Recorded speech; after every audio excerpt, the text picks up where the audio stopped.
So I hear you like motorcycles. Well, that's good. Very good indeed. They are awesome and certainly the best way to get from point A to point B while feeling the wind through your hair, engine heat in your groin, and one of the single best ways to become intimately aware of how bad your breath is. Seriously, if you don't want to breathe through your nose on a motorcycle, those onions you had with lunch will exact their revenge as you ride. But you have a problem. You're flat broke and you think that motorcycling's too expensive to get into on a budget, or you're afraid that you might be stuck on some rolling atrocity that barely works from 40 years ago. Well, you'd be wrong. It's very true that motorcycling can be an incredibly expensive hobby, lifestyle, drug addiction, whatever you want to call it, if you let it, but you don't have to run out and buy a brand new Ducati every season like a true Ducatista. Most normal motorcycles last a little longer than one riding season, which is nice, and it means that you, that's right, you, Greg, washing home in your underwear, eating your Cheetos, can get a motorcycle and not break the bank. In fact, we've assembled a list of 7 tips and tricks to get into motorcycling on the cheap. Some of them might seem obvious, but you'd be surprised how many times you need to tell someone that, yes, a goddamn Turbo Busa is the best beginner bike around. I don't know how many times I need to say that before it sinks in. It's a bike you can grow into, it's got enough power to have fun with, and it can cruise a highway at 70 while still having a little extra passing power. Why won't you listen? I'm sorry, Papa doesn't want to yell at you, baby squids. It's just so frustrating when y'all ask, should I get a Ninja 400 or an R3 when the correct answer is staring in the face. Anyways, I got a little sidetracked. Let's get started. Number 1, go slow. Motorcycling is not a hobby, it's not a mode of transportation, it's not a way to get girls, it is a lifestyle. You might think you're getting into it because it looks fun and you want to try something new, but when you try dipping your toe into motorcycling, it's going to reach out like a kraken from the depths and drag you into it full force. It'll likely be a pretty big part of the rest of your life, so going slow and ensuring that you have a positive experience with your first motorcycle will help you save money in the long run. Do your research. That's a phrase you're going to hear a lot in this video. Think about the kind of riding you want to do. For example, if you want to get into a motorcycle at the track, make sure to look at sport bikes, but also nakeds. You'll be able to learn how to ride at the track and comfortably on the street. Being able to expose yourself to different aspects of motorcycling with a jack-of-all-trades motorcycle to start will help you know what you want to do with your second motorcycle and your third and your fourth and your 12th. The MSF course is a great way to ride a motorcycle for a weekend and not having to worry about binning it, and I'd actually recommend riding a bike that's different from the one you think you want just so you know for sure you don't like it. Number 2, buy used. See, I told you it might seem a little obvious, but if I had a nickel for how many times I got a DM asking me why my new motorcycles are so gosh darn expensive and how will I ever be able to afford my rent, my alimony, my child support for 19 children and a pet and a car and Pornhub Live subscription and a motorcycle all at the same time, I'd be writing this list from a beach somewhere in the south of France. But seriously, you don't have to run out and buy a brand new motorcycle. In fact, with the winter months upon us, people in colder climates are looking to get rid of their beginner bikes so they don't have to store it and they can buy a bigger bike for next season. This is one of the best time to buy, so if you're interested in saving some money, hit your local Craigslist, your Cycle Trader, and I guarantee you'll find at least a few motorcycles in your price range. A bonus tip for this one is bring a buddy who rides with you to check the bike out. An experienced rider might be able to take it for a test ride with you, notice some mechanical issues, or maybe they'll be able to help you negotiate, since I know people often get a little excited. Look, all motorcycles are money pits. Between maintenance, tires, chain, gas, insurance, gear, all that good stuff, if you can avoid buying a motorcycle that will cost you an extra in terms of repairs to be roadworthy, then you're already out ahead. It might help to familiarize yourself with the service intervals to see if this bike's going to need valve jobs soon. Those are some of the most costly services, so avoid buying one that needs it right away will help. Speaking of service, when was the last time you serviced your downstairs? No, that's not what I'm talking about. Get your perv mind out of the gutter. I'm talking about trimming your pubes. You don't want your junk to look like Gandalf the Grey with scraggly mess of hairs dangling down between the legs, do you? No, of course not. That doesn't help you look wise, it helps you look ridiculous, and Manscaped is just the thing to rescue you from such a fate. The Performance Package is the thing you need. It's got the Lawnmower 3.0. Not only will that have you trimmed up in seconds, but the skin-safe blades mean you can literally hurl it directly at your testicles and not cut yourself. Ceramic blades, patent pending. It's also packing the Shears 2.0, which is the best way to give yourself a manicure at home, and the Weed Whacker, which will cut all of your nose hairs in seconds. You're also going to get ball soaps, ball deodorants, and all sorts of other beneficial ball tonics. If you click the link below and use the code Yammie, you get 20% off your order, and they'll throw in 2 free gifts, the Shed travel bag and their anti-chafing boxers as well. The only question is, why haven't you clicked the link yet? I talk to you about Manscaped on nearly a weekly basis. Click the link, do yourself a favor. I use it all the time. It's great.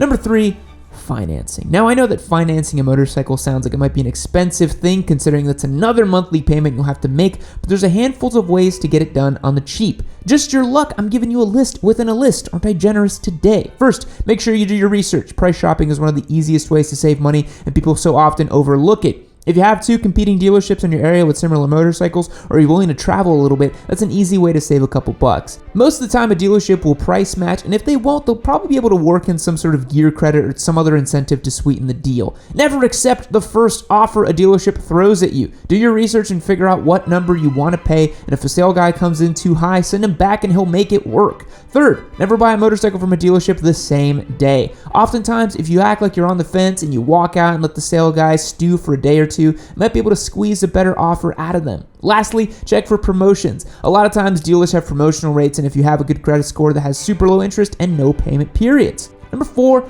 credit unions. If you've tried everything in the last tip and you're still not where you want to be on a loan, check with your local credit unions. They usually always offer interest rates in the low single digits because they're not part of a dealership. Yeah, it's an extra step you need to take, and it can feel like you're jumping through a lot of hoops to get on 2 wheels, but trust me, if your dealership is getting ready to offer you a fat 13% interest loan on a $9,000 motorcycle, suddenly that's $10,000 out the door, and a 4.5 from your credit union starts looking a whole lot nicer. In some cases, they might even be able to hook up financing for a private sale, but the rules may vary from credit union to credit union. They're also going to require that you're a member, so you'll likely need to start a savings account and park $5 in there.